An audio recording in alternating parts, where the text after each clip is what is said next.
Okay, everyone, if you will, let's, in the words of Freedom House, let's give our love, honor, and praise to Brother Shawn Parker.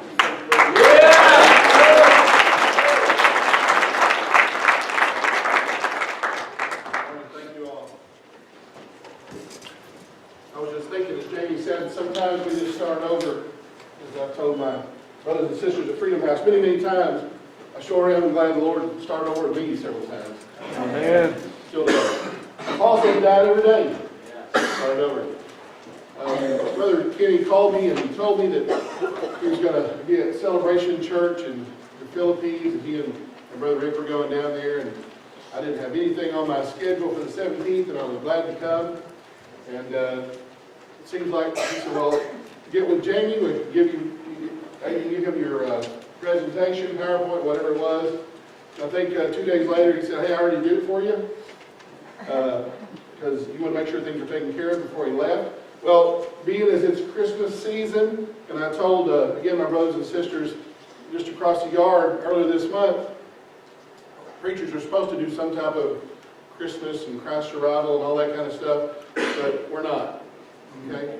That isn't what the Lord gave me. That's not what put on my mind and what He put on my heart. So we're going to talk a lot about healing. Because, you know, Christmas sometimes stinks.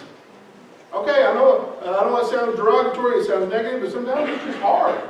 The holidays are difficult. Somewhere along the way, that's why I didn't even like it anymore. You know, it's just one of those things that I just wanted to see it come, and I wanted to see it go. And then we can start fresh, a new year, going, whew. But there's things that happen. We miss people. We don't have relationships that are exactly the way that we want them. We're not with all the people that we want to be. Or some of the people that we want to be with don't want to be with us. And I know those are painful, painful things, but they're real. So what we're going to talk about and read about and draw from Jeremiah in chapter 8. It'll be on the screen for you, chapter 8. We're just going to talk about our need to be healed. The need for things to be healed. Things that we can't do ourselves. The things that we depend on Him for. So, for lack of a better term, the name of this message is called, what is it? We have a need for the Balm. The Balm. B-A-L-M. When I think of balm, I think of chapstick, of lip balm or whatever. But it's a medication or a healing agent. Maybe it's a protector of a wound, or like I said, sometimes it's just to keep your chapped lips from getting any worse. When I was a young man, a football player in football and in college, we had all types of different balms, B-A-L-M. And they had like a degree of heat. You know, you have these things came, I don't know if any of y'all remember that because a lot of you aren't old enough, but training rooms had these gallon jugs of junk, goop. And like you had one that started out here, and the farther you went, they progressed. Like this one might be called ointment.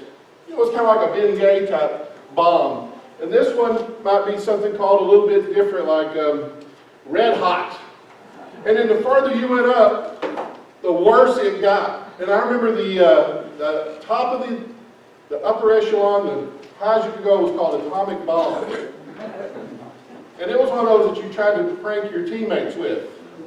And if you ever had it on for sore muscles and stuff, nobody let you ride in their truck. And you didn't want anybody to ride in your truck, and you didn't want them to come to your house. You know why? It stank. It was horrible. It was awful. It was a bomb. But you rubbed it on your sore muscles, and I think it just made your skin burn so hard or so bad that you forgot about it. Before we read our text this morning, we're going to talk a little bit about who Jeremiah was. Jeremiah is often referred to as the weeping prophet. And that statement can be supported by his writings. He really was heartbroken, a lot of what he wrote. Now, Jeremiah was a priest and a native of Anathoth in the tribe of Benjamin, and he was ordained a prophet from the womb. He had it going on. This was preordained, what he was going to do, what he was going to be. But he came some 70 years after Isaiah. Now, Jeremiah came from what we would call a privileged background. He had some means. He had some wealth. There's some writings that support that he probably even had a secretary. But Jeremiah was heartbroken. And the order of the prophecies in which we read them in our canonized Bible are not exactly, well, they've been rearranged a little bit. And scholars, before they canonized the Bible, kind of put them in the order in which we have them. But the general subject of Jeremiah's prophecies are this. And this is very relative to 21st century culture. Idolatry. And putting things before God. And God's people making things hard on themselves because they put things before God. And that's what idolatry is. If we talk about it, we think about it, if we just plain old let ourselves believe it, whenever we put something before God, we really have challenged ourselves or made a more difficult path for ourselves. But Jeremiah also wrote about the consequences of the sin of his people and the judgments that were coming. Jeremiah also wrote about this, about a restoration and a deliverance of his people. And as we get here in the Christmas season, he talked about the promise of a Messiah. The promise of a Messiah that would come. But this passage we're going to read, we're going to start in chapter 8, verse 18, and read the remainder of that chapter in the first verse of chapter 9. We read the writings of a heartbroken prophet that's saddened by the behavior and the idol worshiping and the sinful behavior of his people. So, as we just clear things out, and we get ready to read God's Word, I'm going to ask you to bow with me and let's lay some things down for you to cross. We'll do that with you. Let's pray. Father, I just plead that you would just have your way here this morning. Just have your way. Bless the reading of your word, and we thank you for it, that we can draw from it. May we remember that the messes that are made, Lord, that you still love us. Lord, that when our behavior is Christ-like, you love us, and when our behavior is not, you love us. May we never take that as a license to sin, but may we always have hope and faith that you can restore us. And Father, we thank you for all the hope that's given to us through Scripture. And Father, on this side of Calvary, that we know that Jesus came, but he didn't stay a baby. He defeated sin and death at the tomb, the cross. And we thank you for it. We ask it in the risen Savior Jesus' name. Amen. Amen. Verse 18 of Jeremiah chapter 8. It said, "When I would comfort myself against sorrow, my heart is faint in me. Behold the voice of the cry of the daughter of my people, because of them that dwell in a far country. Is not the Lord in Zion? Is not her king in her? Why have they provoked me to anger with their graven images and with strange vanities? The harvest is past, the summer is ended, and we are not saved. For the hurt of the daughter of my people, my hurt. I am black, astonishment hath taken hold on me. Is there no balm in Gilead? Is there no physician there? Why then is not the health of my daughter and my people recovered? Oh, that my head was watered, and mine eyes were a fountain of tears, that I might weep day and night for the slain of the daughter of my people." Jeremiah writes here about his inability to be comforted. He is broken and poured out. And we talk about that. We talk about being broken for people that are lost. And you know what we have in our culture today and in church today way too much, and I don't want to be judge and jury, but we have a lot of us for and no more. I don't know that we're heartbroken enough for the lost. I don't know that we seek, pray, and intercede on behalf of people to come to know a saving grace relationship with Jesus Christ that we have. Because if we truly have it, we want them to have it. Amen. Now, Jeremiah looks at his people and he knows how hard things are on them. And he is broken. He is in distress. He is in mourning. And he is in need of some healing. He's in need of the balm. And we, brothers and sisters, are in need of the balm. These people, the Hebrew people, are in need, and he weeps for them because They are in need of this healing. It reminds me so much of a mama. Oh, never discount the power of a praying mama. Amen. I'm telling you, I'm grateful for one. I'm grateful for many. You ever talk to a mama that has grown children and how do I say this? They long and they yearn and they're broken for them to come to know Jesus as Lord. They come and they just long for them to know the peace and the path and the eternal promise that comes with knowing Jesus, and they are distressed. They live it every single day. Somebody may have prayed for you. It may not have been a mama. It might have just been somebody that prayed for you and continues to pray for you. And maybe the Lord's putting you on their heart and mind right now, and they're praying for you to follow the path, that not of destruction, but a path that leads to paradise. A path that leads to communing with Jesus forever in the kingdom that He created and He paid for and He paved the way for. But Jeremiah has a tendency, it just reminds me of them praying moms. Jeremiah doesn't want to see his people put graven images and strange vanities before the Lord. That's one of the things that separates us from God, isn't it? You know, when I'm honest with myself, and sometimes it's hard to be, I'm the one that separates me or distances myself from God. It is completely, really up to me. Because He made a way for me to be close to Him. Not only He made a way to be close to Him, He made a way for me to commune with Him eternally, forever in a kingdom that I don't even understand. I know it's beautiful, I know it's perfect. Don't really know much more than that. But I know that it's there, and I have faith. I've staked my eternity on it. Have you staked your eternity on what Jesus did for you and where you're going to be? Not tomorrow, 10 years, or 5 years, but forever? We talk about our lives, but really we ought to talk about our forever.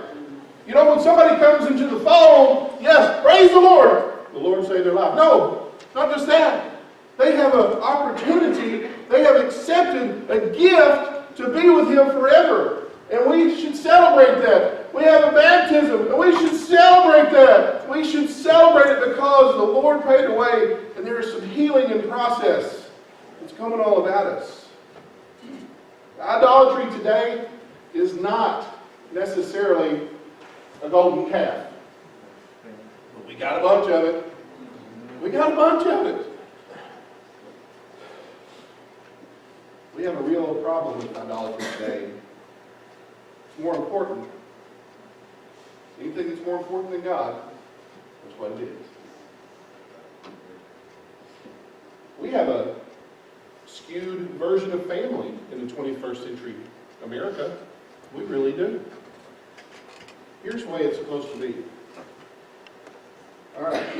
Husband and wife love God. God's first. Spouse is second. The children that come are next. But that's not the way it is. Way too often, husband and wife have put prioritize on, I'm not saying it's a bad thing to love your kids, it's a great thing, we're supposed to, we're going to. But sometimes we have a skewed order of things. I'm not saying that's idolatry, I'm saying that is priority change. That's priority disorder. I don't know who's in your life that doesn't know Christ, or I don't know, you might have somebody that persecutes you. Well, our persecution's mild, isn't it? Our persecution's mild here, you know. We have an orphanage in Honduras, and one of my dear sisters directs that thing down there. We had a group of 18 people that were going to be gone this week and up until Christmas Day. They were going down there to help down at Faith Home. But the political unrest and all the junk going down there stopped them from going. And we talked about that as, you know, how does that happen? They were actually not allowed to travel. They were getting ready to leave. Now, did that stop work going on in the kingdom? Is that small persecution? I don't know. But our persecution here in the States is really mild. But sometimes we have people that we have relationships, whether we work for them or work with them, that we could and should have a sense of concern that they don't know Christ. There's such a dire need for this healing. There's so a dire need for the balm. And I'll tell you, I know it sounds weird when we say it out of context, but the blood of Jesus covered and heals so much. It just does so much. And we understand that. We know that. But many people, many, and I can speak from experience, we try to medicate ourselves with the wrong kinds of treatments. For some reason, people try every known home remedy that they can conjure up as a cure for their spiritual needs, their spiritual life. Even though we know, I think that I knew even before the Lord kind of pointed out my sin to me, that there was something that was a cure. But it's amazing how we choose the wrong treatments or the wrong behavior, the wrong ointment, for lack of a better term, for our wounds spiritually. It's similar to the wrong kind of treatments that may have been used for our physical bodies once upon a time. I had a 6th grade teacher that, well, in 1980, she was old then, you know what I mean? I'm just being honest. We are alive and we're awake. We're having fun, aren't we? Are we having fun? All right. And she told me a story about when she was a kid, that if you burned your finger, that they lit a candle and they made you hold the burn part over the fire to drive the heat out. That didn't help, did it? It made it worse. It made it absolutely worse. It made the burned tissue deeper and deeper and deeper and deeper. Well, when I came along, they were slathering butter on stuff like that. You know what I mean? Oh, burn my hands. You know, you put butter on it. It wasn't the best thing. Now we know, put some ice on that dude, right? Let's draw that heat out. It was the wrong kind of treatment. But we do that with our hearts, with our souls. And oftentimes, every saved person can probably tell you about something they tried before they tried Jesus, and none of them were good enough. None of them worked. The balm they needed came from heaven. The balm that they needed. Let's talk a little bit down into our text this morning. Let's go back to verse 18. Jeremiah wrote, "When I would comfort myself against sorrow, my heart is faint." I said it 5 times. Jeremiah was mourning. Jeremiah was in a state of mourning. He was literally heartbroken. And he just said, when I comfort myself against sorrow, my heart is faint. He had a passion. He had a need. And in his heart of hearts, he knew that his people needed God. And that was his plea. That was his state of mind. Now his plea in verse 19, when we read that, says, "Behold the voice of the cry of the daughters of my people, because of them that dwell in a far country. Is the Lord not in Zion? Is not our king in her? Why have they provoked me to anger with their graven images, with their strange vanity?" Here's his plea. He said, we know that we know that we know. He said, so why?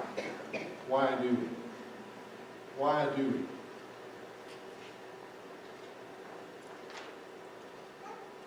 If you know how to do something, you really don't want anybody else telling you how to do it. You know, it's kind of like that dad thing or that uncle that no matter what you're doing, he's trying to tell you how to do it different and do it right. And I don't know about you young men, but when I was a young man, probably didn't receive that very well. You know, you don't want to hang a deer up and gut it, and you got your own way to do it, and somebody else is behind you saying, no, snip it here. You just don't want it to happen. But Jeremiah knows, his people know, and his plea is this. Why? Why do you put these things before me? Why have they provoked me to emotion? Why have they provoked me? And then he turns and he gives a little analogy in verse 20 when he says, the harvest is past, the summer is ended, and we are not saved. Now, our harvest doesn't come in the summer, it comes in the fall. But we can relate to this. And I love it how there's so many biblical references. Jesus did it in the New Testament where he talked about fishing and farming and all those types of things, because those are things that were relative to them, and this is us. Make sure to mention in this analogy, and most of us in the area can be familiar with it, that they still failed to be obedient to the Lord. That they were still in need of healing, that they were still in need of the balm. The harvest is over, the grains and the fruits were gathered, the period of growth and the ripening of the crop was over, and there was no grain in the granaries. This was a time of famine, a time of spiritual famine, a time of disobedience to God. The enemy had invaded, and the fight was going to be a winter-long battle without adequate sustenance. The harvest was over. The harvest was over. Takes us to, he continues his lament in verse 21. He says, "For the herds of the daughter of my people am I hurt. I am black. Astonishment hath taken hold of me. His heart is broken. He's just fallen over. He cannot stand it. He cannot stand himself. He cannot stand it. He can't do anything about it. And he continues to pine over it. He is crushed." He says this, "Astonishment has taken hold on me." And then Jeremiah comes to a reference where he says, "Is there no balm in Gilead? Is there no balm in Gilead? Is there no physician there? Why then is not the health of the daughter of my people recovered?"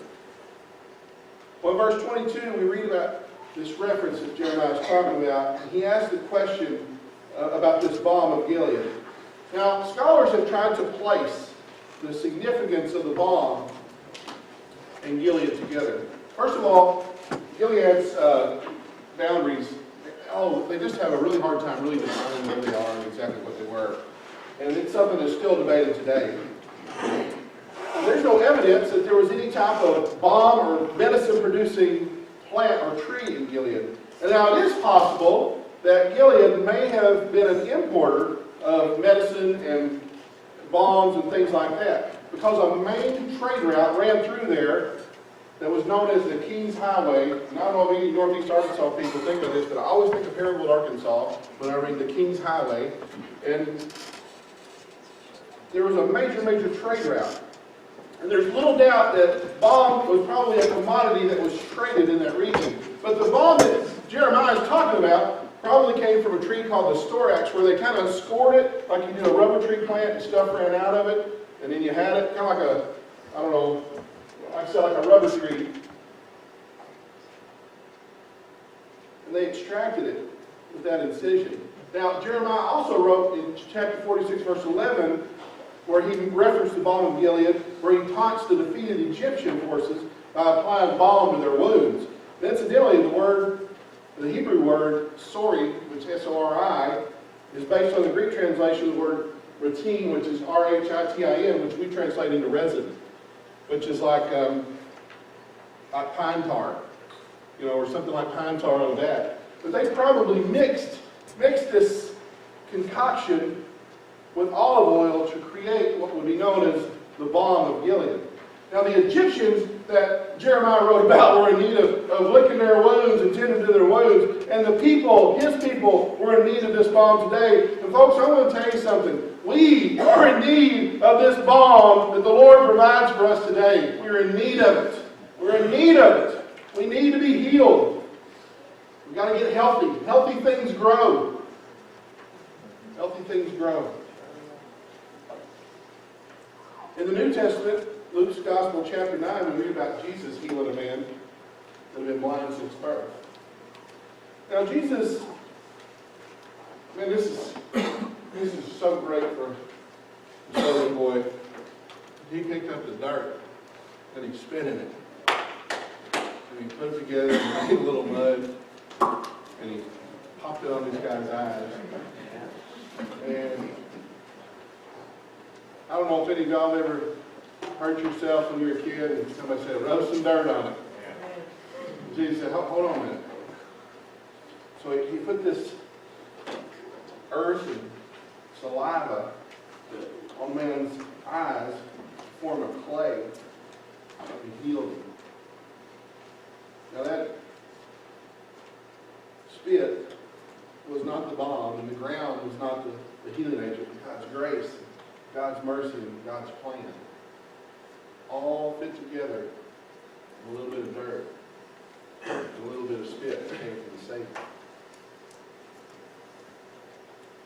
First verse of chapter 9 kind of finishes the story. It's kind of an odd sequence, but we read a little bit about Jeremiah's compassion.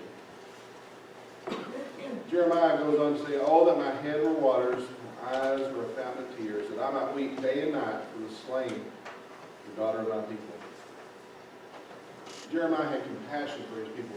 He wanted them to come to know and to recognize and to not put things before God. He wanted that.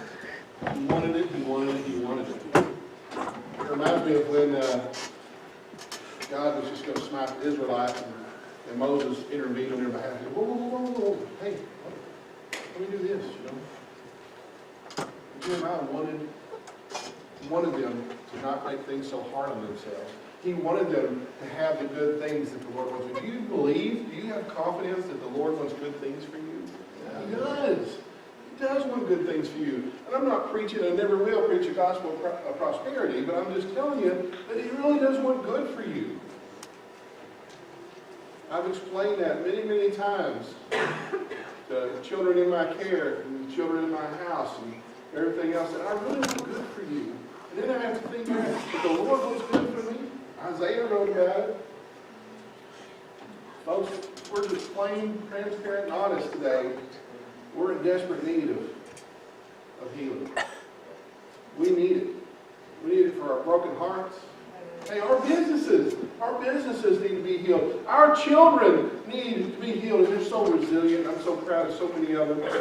Our communities need healed. Our government needs healed. Our spiritual health needs healed. Our homes need healed. Our schools need healed. And our marriages, amen, they need some healing. And I want to tell you this today. I get the opportunity to go to a lot of different places. I haven't pastored a church in a few years or several years, but I get to go around and do this and worship with so many great, great people as an evangelist. We got a lot of churches that need some healing. We got a lot of them. We got a lot of them that just plain old need healed. That we don't need anything. They don't need something to come between them and God. But I think that we need to experience the compassion for people that Jeremiah had for his. And we need to recognize our need. Isn't that part of being what God would have us to be? Is to recognize our need? I know. I believe it. To recognize my need for Him was one of the ways that He revealed to me that I had all this junk that I couldn't pay for, and that He wanted to take it and pay for it and make it His. I don't know that we automatically have all of us don't. You may have the ability to just give that to Him and release it. I think I still release part of it in little parts sometimes. I'm not saying that's good. I'm just being completely honest with you. But we are in need of something. I don't know if what your condition is. I just know what mine is. He knows what yours is. Even if we don't show it out here, He sees it here. He sees it.